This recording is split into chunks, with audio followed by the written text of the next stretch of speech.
Thank you so much, Mr. Kant, for taking up the time. Just to give you a little primer on Mr. Kant, he's just recently written a book about how India hosted the G20. It was a successful G20 meet. He was one of the key negotiators, and it looked like the talks will fail to the last minute, and then he finally managed to pull it through. So, Mr. Kant, I want to begin by asking you. You were a young bureaucrat in Kerala when you thought of God's own country and putting Kerala on the map of global tourism. And now, last year, you hosted the G20. Can you begin by telling us about how has India changed in the way it conducts policy and business? Because you have been at the grassroots implementing those policies. So Shweta, when I joined Kerala Tourism, I was relatively a very young officer, and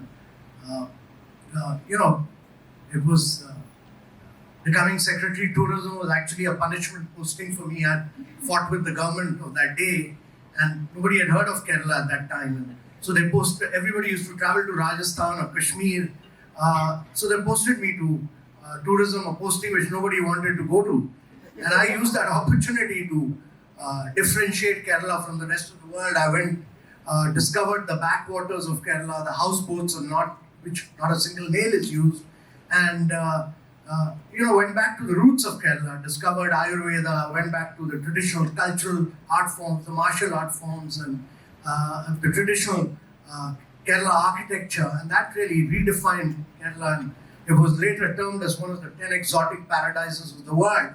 Not because of its natural beauty, but because when you combine that natural beauty with a very high, physical quality of life index, the human development index was very high. It made for a very wonderful combination. But since then, India's become a far more vibrant, very dynamic, and a very energetic nation. And part of the reason why it's done this is because the demographics of India is very young. The rest of the world is aging. America is aging. Europe is aging. Japan is aging. But in India, the average age of the population is just 29. And by the time it becomes 100 in 2047, the average age will still be 35. Very low dependency burden, and really has a country not created wealth when it's young.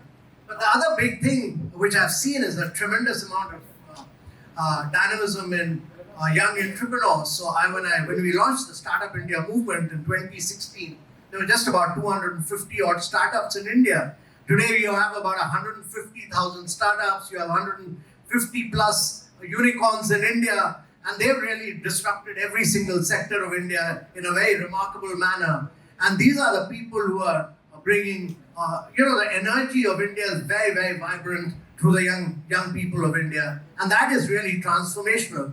The other thing that's happening is that you have a government which is believing in predictability and consistency of policies. You have a government which is looking at cutting edge technologies. You have a government which believes in ease of doing business. So the government is pushing for its push for an artificial intelligence mission, greater computing power for research institutions and young people, is pushed for a quantum computing mission, and is pushing for climate change and climate action in a very, very big way. So when you combine this very lethal young energy of India with a government which is pushing for radical changes and predictability and consistency of policy, that is what making the growth of India pretty explosive right now. It is an exciting time to be in India, Mr. Kant, and you put it very well that there is an entrepreneurial energy that's transforming India. I was hoping for you to talk a little bit more about Make in India. It's been one of India's most celebrated programs. It was introduced way before America started talking about Make in America again. So, and we've had companies like Foxconn come and set shop in India. What is the potential of India, and what is the vision and the goal that India has set for itself under Make in India? So just to give a little bit of a perspective to the audience here, India's essentially grown on the back of services sector. That's what's driven India's economy. India's manufacturing contribution has been relatively low. It's been about close to 16-17% of the GDP. And the challenge is that if India needs to really grow at high rates of 9 to 10% per annum, year after year, for 3 decades or more, that's critical for India. Very few countries in the world have been able to do it. It was Japan post-World War II, later Korea, and in recent times China, of course, very unabated growth for a long period of time. So if India needs to do that growth over a 3-decade period, it needs to fire on all cylinders. It needs to fire on services, manufacturing, agriculture. But manufacturing is critical because it needs to create good quality jobs. And therefore, in 2016, we did the Make in India initiative. And one of the key things of that initiative was that India had grown with a lot of socialism. And, we were, when the British Raj was replaced in India, it was replaced by License Raj. And till 1991, we kept on adding rules, regulation, procedures, act, rules. So we started scrapping them in around 2016. And since then, a number of rules, regulation, procedures were scrapped. And over 1,700 laws in India have been eliminated. The second thing we did was that we made the foreign direct investment regime very easy and simple. And today, 94% of the foreign direct investment can come into India without any approval whatsoever. And the third is that we eased up on the patent regime. So getting a patent registration was quite a nightmare. Today, the speed at which you get patents is much quicker than what USA and Japan does. And the trademark improvement has been quite phenomenal. And the fourth thing, I think, to my mind, which we did was that we launched a production-linked incentive scheme, which said that you need size and scale of manufacturing. And therefore, if you meet your targets year after year, for the next 5 years, the government will support you. And the fifth thing was that we launched the Startup India movement. And Startup India movement has been a very driving force of, it brought a tremendous amount of energy in a range of very cutting-edge areas of growth. Right. Mr. Kant, let's talk about the elephant in the room, which is regulation and ease of doing business, right? Because that has been one of the sore points where doing business in India is concerned. And even in this budget and the economic survey, they speak about the need to deregulate. You mentioned that there has been, we've done away with a lot of redundant laws, but it's been a work in progress, Mr. Kant. So could you just share with our young global leaders here on the initiatives and the measures that have been taken in the last few years on enabling investment coming into the country? I believe there was a single window clearance. We took a very country-focused approach. For Japan, we had a single window clearance and so on to bypass. Because with a country like India, it's got states. States have a lot of powers. So when it comes to land, labor, all those reforms come under states. It cannot be driven by the center. If you could just talk a little bit more about that as well. Yeah, so, the two things happened. One is that when we started this initiative, India was ranked 144th in the World Bank Ease of Doing Business. We started digitizing everything and we said there should be no human interaction with the government. Everything should be digital. And in the next 3 years, actually, India jumped up close to about 79 positions on the World Bank Ease of Doing Business. The World Bank stopped that for various reasons, but I'm quite sure if it had continued, India would have gone on to be amongst the top 5. But the second thing that we did was critically that we started ranking states. Our objective was that against outcomes, you rank states. So first year we did this, Gujarat came number 1, and it was necessary to do this because India is a very large country. It is bigger than 24 countries of Europe, plus another 30,000 kilometers. So the first year we did this, Gujarat came number 1. The next year, Andhra beat Gujarat. The third year, Telangana beat Andhra and Gujarat.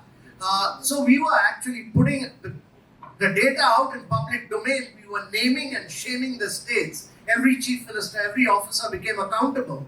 And the good thing that happened was that states like Jharkhand and Chhattisgarh, the eastern part of India, which was 24th and 25th, they jumped up and came 4th and 5th.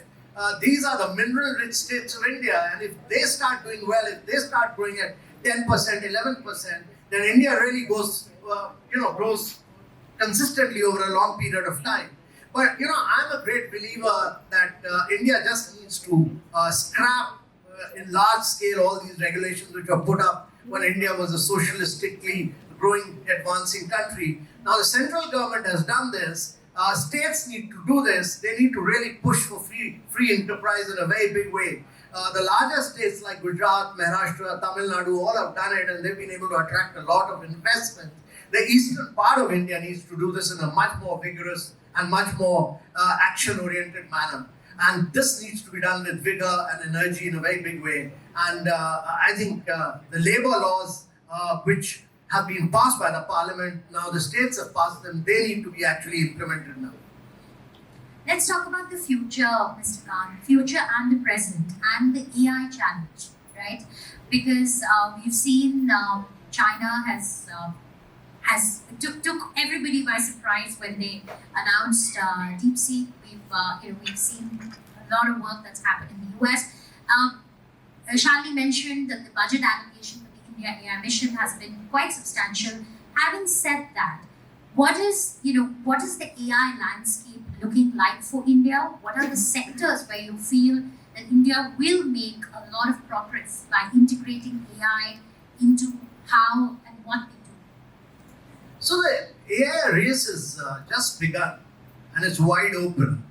And India has over about 420,000 engineers. It has a 92% adoption rate by its enterprises for AI. And my belief is that India will have to do a lot of nimble, cost-efficient, energy-efficient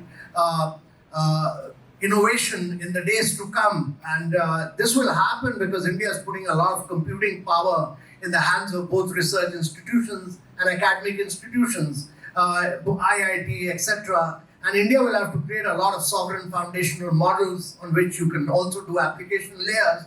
But it's important that India works towards solving many of the challenges which India faces, and that's how to improve learning outcomes, how to improve health outcomes. But it's important that India works on its own data sets to avoid any kind of inherent biases. Otherwise, you'll have data coming in from the western part of the world, their civilizational models not required at all. India has vast amount of data here because we built up the digital public infrastructure very powerfully.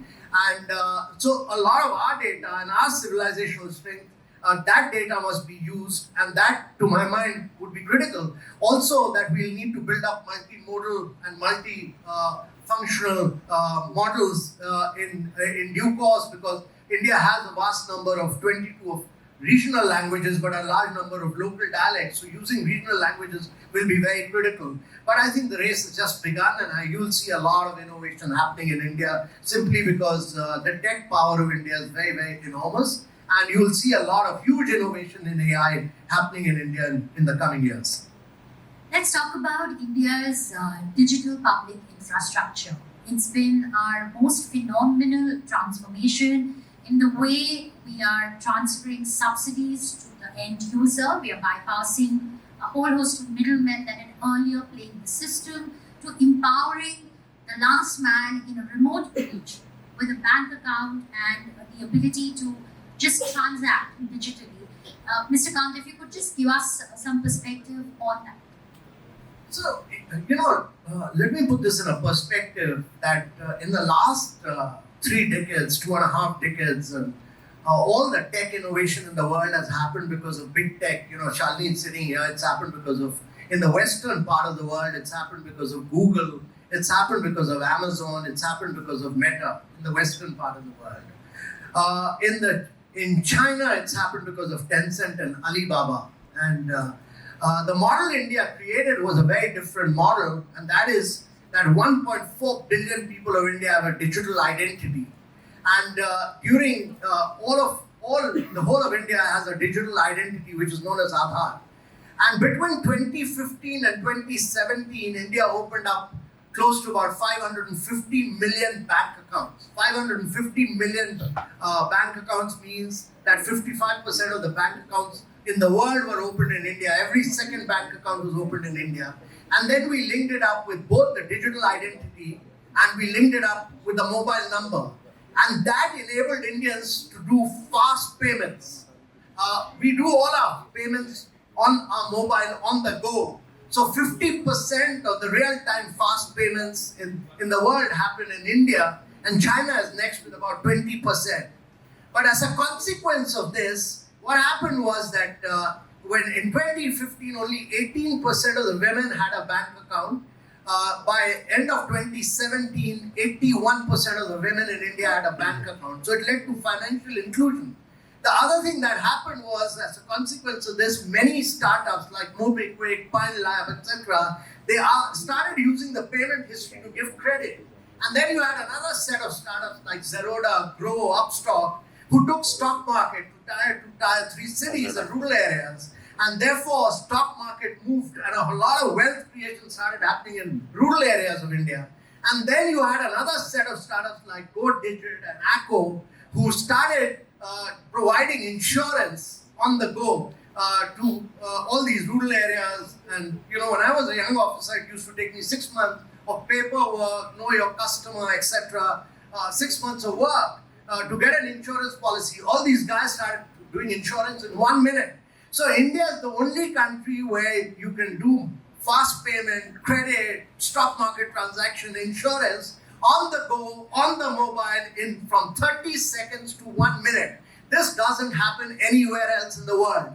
And that has happened because we built up an open source, open API, a globally interoperable model, unlike the closed models of the Western part of the world or the Chinese part of the world.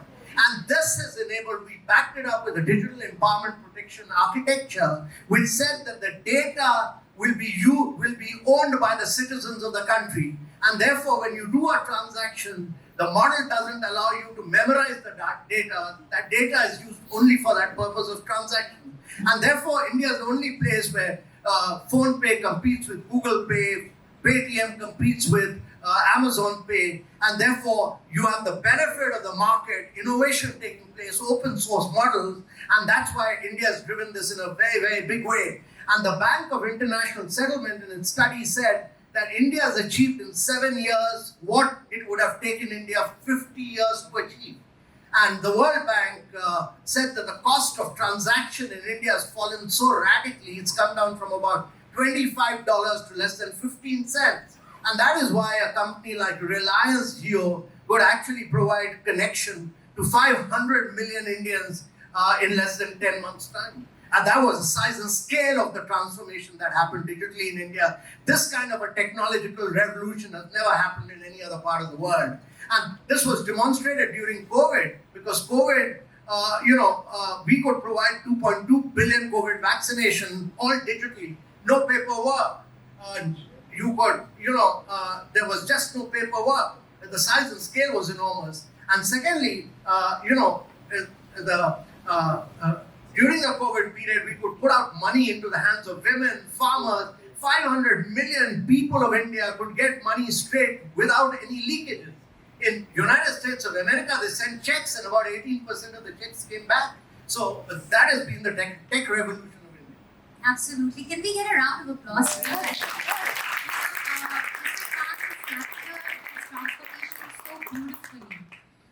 The impact on ground has been phenomenal. When during the pandemic, there was no one in India that went hungry. There was no one in India who did not have access to the basics, and we're still a developing nation, and it was possible because of the digital transformation that has happened.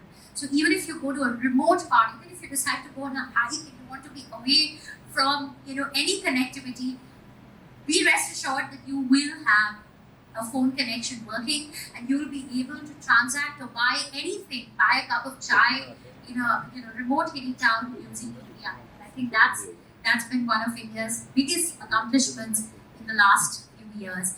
Mr. Kant, we would also like to know more about India's G20 presidency. Again, a tall order, and you were spearheading that.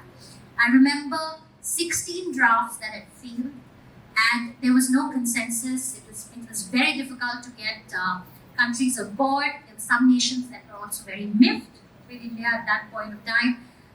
How pull it through, and what does it mean for India's soft power?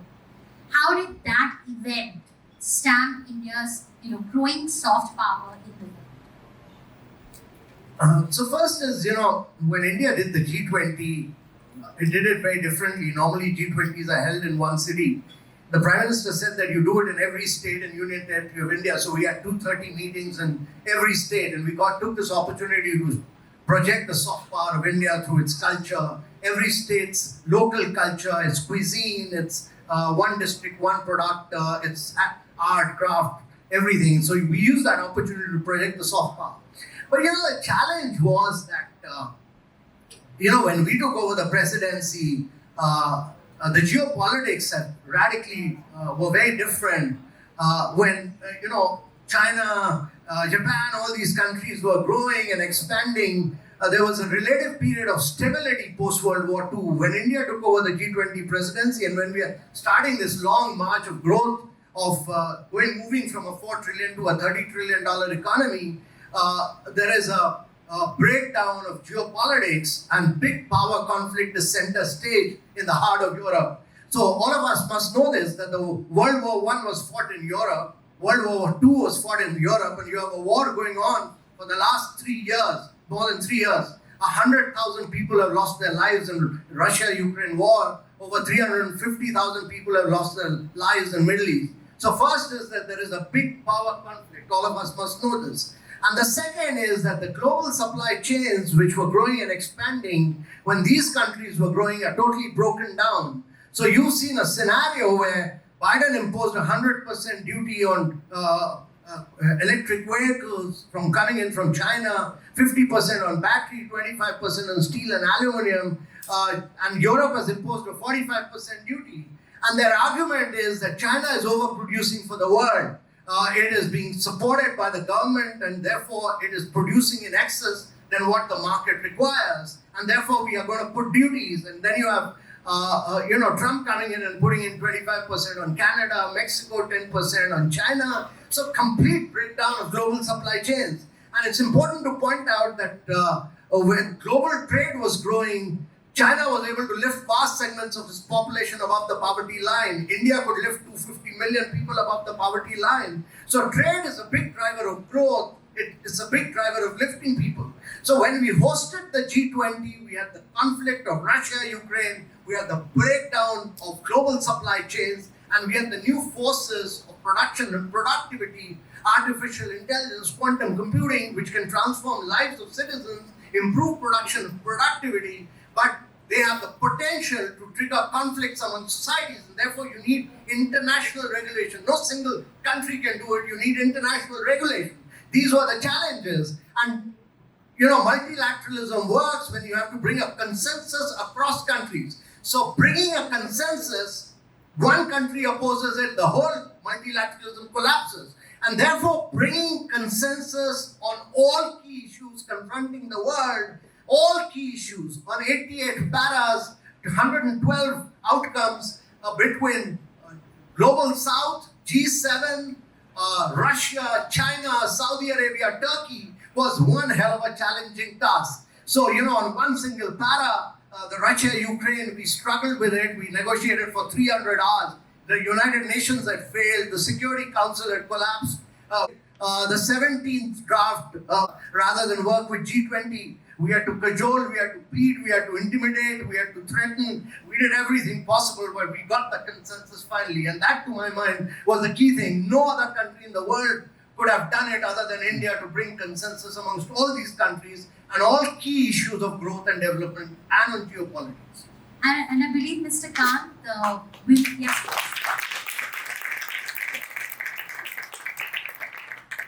I believe the term women-led development was a point of contention.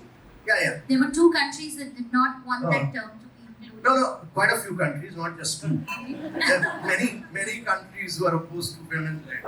The United Nations terminology is gender equality, and it's a very sophisticated word, whereas when India took over the presidency, the Prime Minister was clear that we passed that women's rights bill and all that in Parliament, and the Prime Minister said push for women-led development. So India's G20 presidency has seen the most ambitious, most action-oriented, and the most inclusive paras on women-led development, and we had a very, very tough time on that.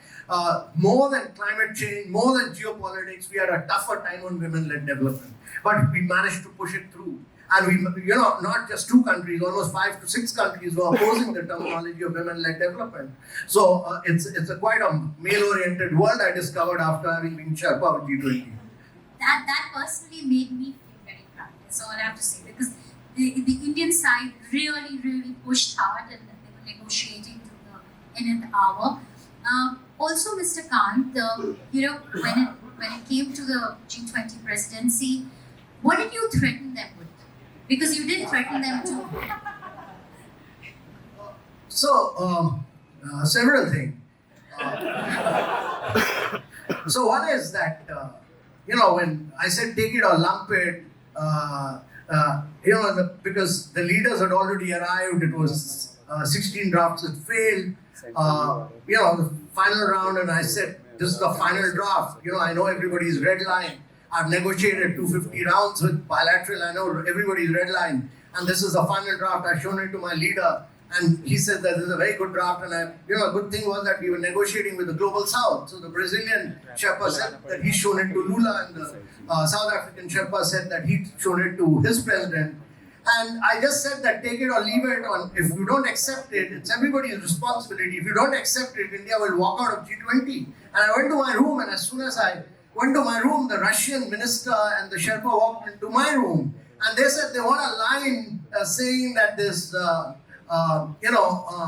sanctions imposed by the West are evil and they should be removed, and the Nord Stream pipeline, they wanted a whole para on that. And I said, it's not possible, it will never be accepted by the G7. So they kept on arguing, and they were continuously in touch with Lavrov, and it was very tough telling them. Finally, I had to tell them that if you don't agree, we'll get Zelensky to speak after our Prime Minister had spoken. And within 15 minutes, we got a yes from Russia. So that's how. So that was threatening. Okay, let's talk about the Trump factor. We have Trump 2.0, and policymakers, journalists, every day we wake up with something new to work with. So, Mr. Kant, what is the impact? And we have the Prime Minister visiting Washington in a few days from today. So, is India prepared to deal with Trump 2.0? What are our weak points when it comes to dealing with the US president? And where do you see the India-US relationship going forward? So 2 things on this. First of all, since I'm a great believer in free enterprise, let me first say that there's only, irrespective of whether it's Biden or Trump, there's only one country in the world which contributes about 26% of the global GDP. Last 4 decades, it's managed to contribute 25 to 26% of the global GDP. It accounts for about 44% of the market capitalization, with just 4% of the population. No other country in the world has been able to do it. Europe has seen a decline from 30% to 18%. So, that's the power of free enterprise. So whether it's Biden or Trump, free enterprise has made a huge difference. I'm a great believer that the spirit of America will eventually triumph.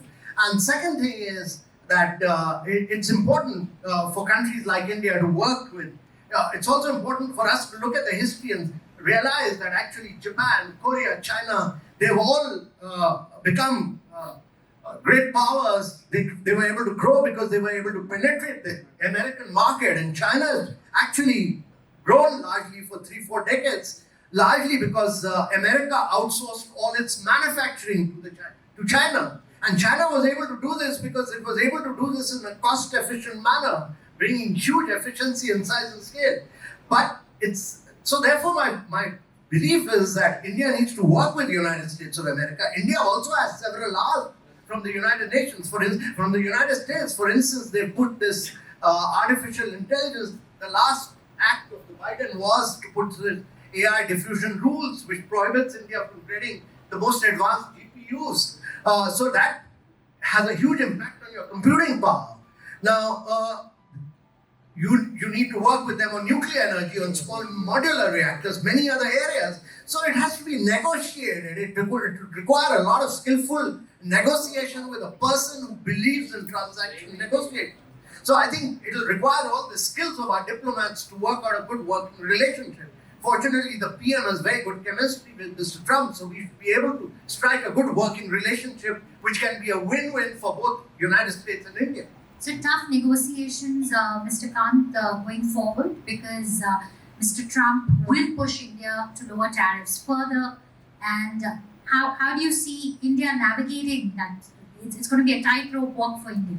No, so Shweta, there are certain things which I believe are in the interest of India.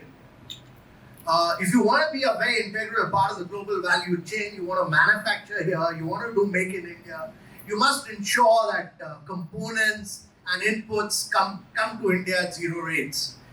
It'll be very difficult if you put duties on intermediaries and components and all this. It'll be very difficult to become a global manufacturing power. So what's in India's own national interest must be done. Well, it's not because of Trump. It's not because of the United States. We must know what's in our national interest to become a great manufacturing nation. And India will do what is in its national interest. It's a very determined, strong power which is driving. It's the fifth largest economy in the world. In another 3 years, it will overtake Japan and Germany to become the third largest economy in the world. So it is a confident nation which is driving technology, growth, climate action, and it will do what is in its national interest. What's your take on the new global order that we see today? Globalization has been turned on its head. It's no longer a globalized world that we grew up in the 90s and the 2000s and we thought is going to redefine the way economies run, right? Now we see a lot of protectionism rising, we see tariff barriers, and that's the tone that's been set by the United States, and other countries have followed as well. So how do you see the new global order shaping?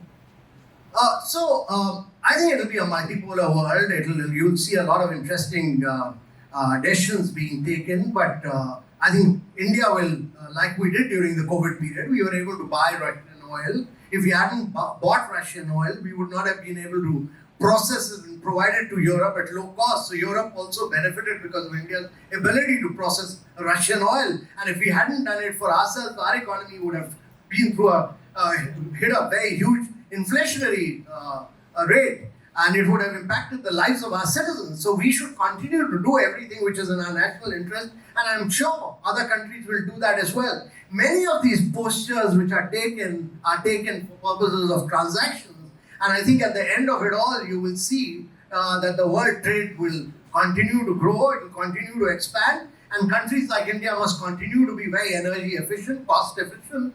Their ambition must be very clear. Like the Prime Minister said, our ambition that we'll move from a $4 trillion to a $30 trillion economy, and that we will do everything that is possible within our means to achieve that.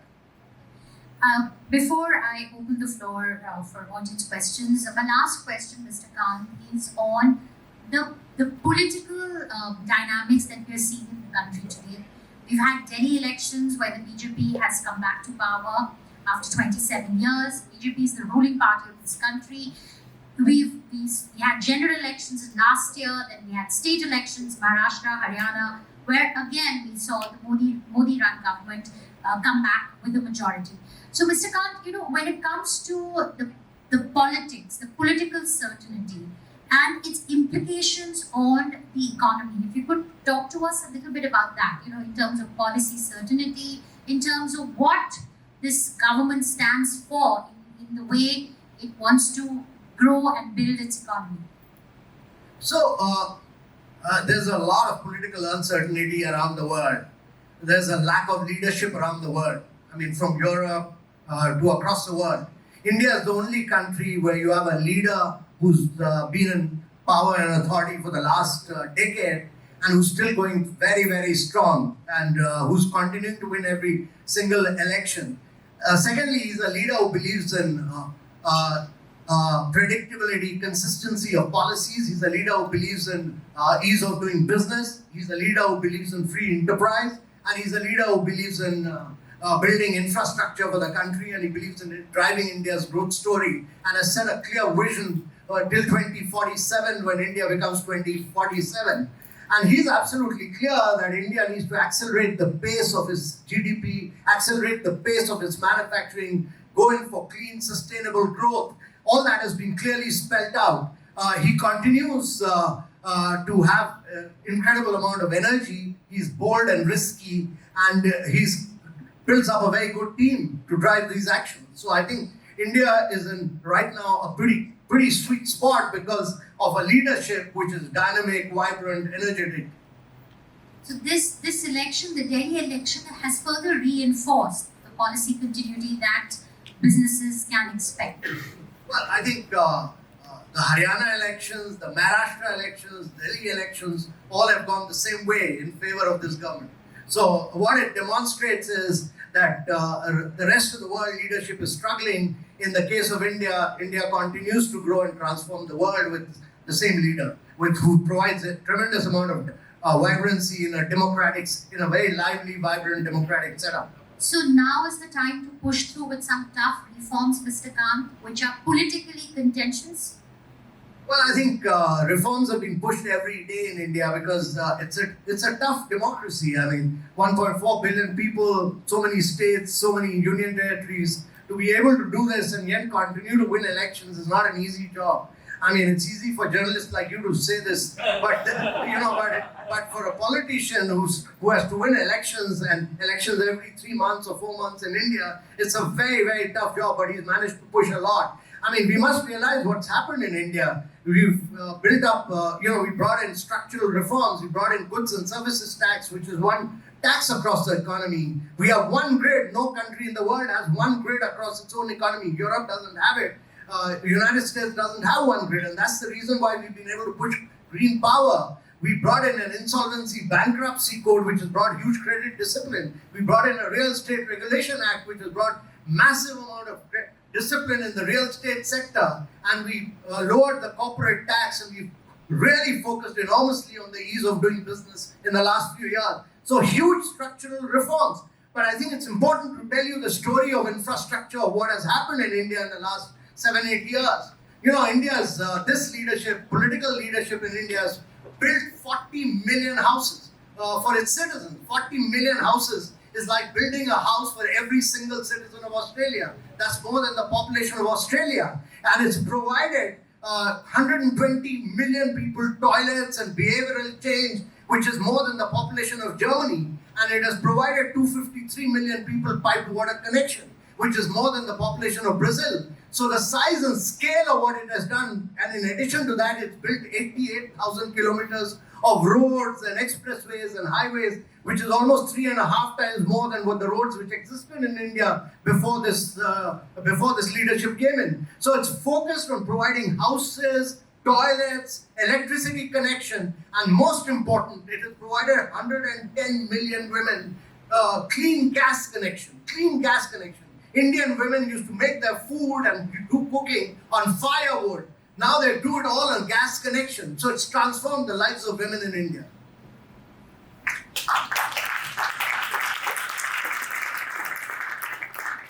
So Mr. Kant, it's also a democracy, so journalists are supposed to ask questions.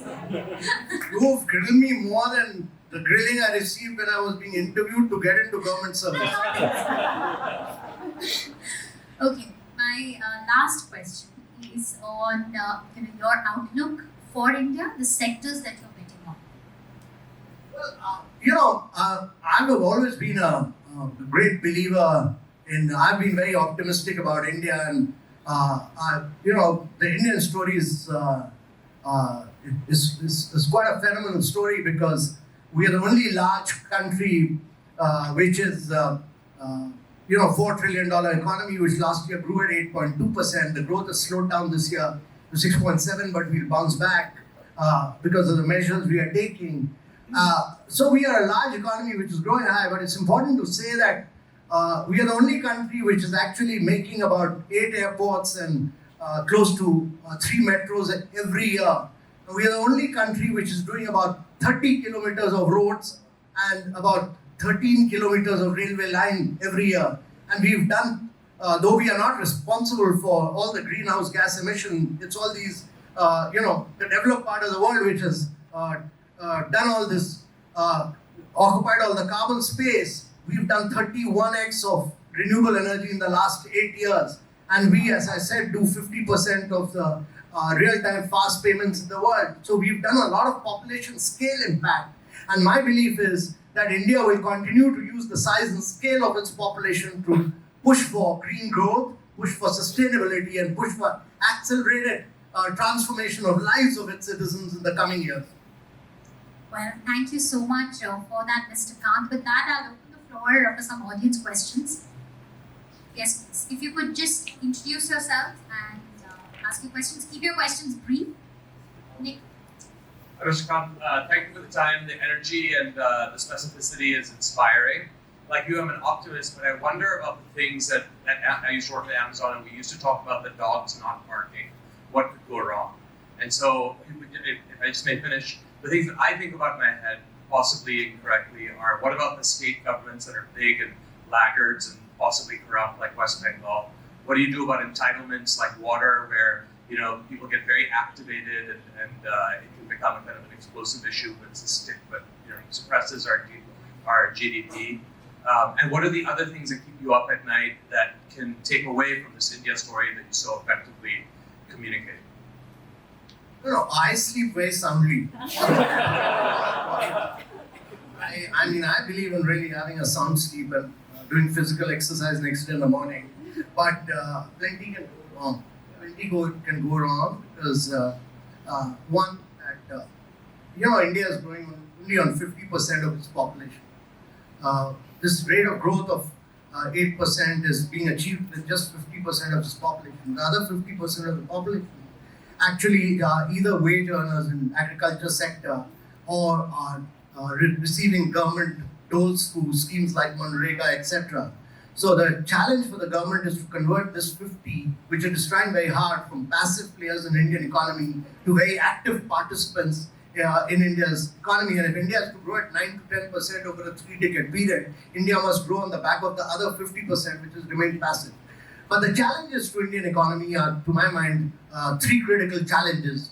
One is it needs to focus very, very strongly on improving learning outcomes, improving health outcomes, particularly in the eastern part of India, states like Bihar, Chhattisgarh, Jharkhand, Madhya Pradesh, Rajasthan. I'm a great believer in Human Development Index and physical quality of life. And without focusing on nutrition and improving the lives and transforming the lives of women, particularly tracking them from the point of pregnancy to the point of delivery and then looking after young children so that there's no stunting and wasting, is very, very important. And learning outcomes are very, very critical, and health outcomes are very critical to India's growth story. Secondly, I'm a strong believer that without sustainable urbanization, it'll not be possible for India to grow at high rates. India is going to see 500 million people, twice the size of America, getting into the population of, getting into urban areas. India's growth story has been largely unplanned and unstructured urbanization. India needs to do it in a very sustainable, planned manner and create good drainage, good solid waste. That's very important. And thirdly, India needs to focus very strongly on manufacturing and therefore, through manufacturing, push for exports. Every time India has grown at rates of 9 to 10% for 4 to 5 years, it's grown on the back of export. So without exports, it will be very difficult, and that would require you to build manufacturing in a very big way. And last, but I think very important, is that it must focus on improving the air quality of its cities. Right. Thank you, sir, for that very fascinating sharing. So I have 2 questions. My name is Tian from China. I work on the geopolitics and business of China and the world. The first question is about made in India versus made in China. So what do you see of India that will make made in India catch up, if not overtake made in China? The second question is back in the 70s and 80s, India and China were very similar in terms of GDP. And then China opened up in the past 40 years. China is now more than 5 times the size of India. One way, I'm going to stretch my argument just to make it more interesting. and yet China did it without democracy, so to say. So would you say, in a way, if I stretch my argument, that democracy was a key reason for India not to have grown as fast enough? How would India go forward? Thank you. I'm a great admirer of China, and I've been to China about nothing less than about 20 times in recent years. I've seen all your growth and progress in terms of infrastructure, in terms of manufacturing, in terms of your port and logistics, and I'm a great admirer of China. But given a choice, I'll any day prefer to be in a very lively, vibrant, democratic country like India than in China. So I love my democracy, and I love to speak, and I love to articulate, and I love to live, love to have the freedom of life. And I'm quite sure that India will demonstrate that you can achieve what China has done through democratic means in a far more sustainable manner in the years to come. Hello, Mr. Kant, thank you. So my name is Vidya. Sorry, I'm here. My name is Vidya Ravindranath. I lead tech at Orange, a French headquartered global telco. Though it's an exciting period for technology and AI, especially as a European telco, we find it hard to navigate the regulatory context, especially as the relationship with the US gets more interesting. But my question is not about Europe, it's about India, of course. How do we balance the issues like sovereignty, data privacy, national security, whilst also exploiting innovation from tech, from American players and also Chinese players? So the important thing is that we should always go for pro-innovation regulations. Have a very light, soft touch to it. Don't kill innovation in a very big way like Europe has tended to do in recent times. Keep pushing for innovation. That's important. And second important thing, as I said, it's important that we ensure that whatever we do, the data must be owned by the citizens rather than by service providers. That's important to my mind, and that'll be critical in the years to come. But a pro-innovation approach to regulation is very, very important. With a very light touch. One last question over there. Thank you, Mr. Kant. You can see the passion from the way that you talk, the love of India, obviously, from your eyes. So, could you also introduce yourself? So, Mohan from Saudi Arabia. My question is about investments. I'm in the investment space. Obviously, the journey of India has been transformational from regulatory changes and all the aspects that you've talked about. Today, the aspiration is to go from $4 trillion to $50 trillion. What are the key sectors that are going to help achieve those aspirations and objectives? So, what are the key sectors that you are most bullish on? So, firstly, the challenge, going from $4 trillion to $30 trillion means that your GDP has to grow 9x, your per capita income has to grow 8x, your manufacturing has to go 16x. Very few countries, as I said, have been able to do this in the past. All of them get caught in the middle income trap. And therefore, it's important that India is able to sustain this growth over a long period of time, and that would require, to my mind, cutting edge technologies in a very big way. You'll have to push for. The real growth will not come from your traditional sectors of growth. You'll be able to create more jobs. So you need labor-intensive sectors to create jobs, but you need to focus on tech in a very big way. To my mind, it'll come in from a range of high-tech areas, quantum computing, AI. These are sectors which will drive growth in a very big way, and AI will penetrate every single sector. So my belief is that many of these cutting-edge technology areas, India will have to technologically, much like it has done in digital public infrastructure, it'll have to technologically pole vault really in these areas. It's important. All right, thank you so much. Can I ask one more question? Sure, okay, one last question. Me? Yes. Hacking the system. So, hi, I'm Luana Janot from Rio de Janeiro, Brazil. So we had the honor also to receive G20, and we had an Indian delegation, very vibrant there. We were discussing a lot about inequalities, and I wanted to hear more your vision about this. We were talking about the potential we have to unlock economic growth by tackling inequalities. So there is a potential of $20 trillion, especially from countries from the global south, where we need to address inequalities. And I wanted to hear your thoughts about the caste system here and how, for example, the G20 has a legacy on fighting the caste systems in India. Thank you. We don't fight the caste system. We believe that every single scheme that we do, we don't look at caste, we don't look at religion, we pursue a policy of saturation. I implemented a scheme called the Aspirational District Program, which is the 115 of the most backward districts of India, which we have to transform. We don't look at caste, we don't look at religion. We say, take a scheme, implement it across every single sector, every single caste, every single religion, 100% saturation of the scheme. For us, caste and religion while implementing government schemes is not important. You need to do it across everyone. The whole population must benefit. You can't break up society on caste and religion, etc. That's not important for us. All right, I'm so sorry. You can catch Mr. Kant once he's off stage because our panelists are waiting. Thank you so much, Mr. Kant, for that wonderful insight.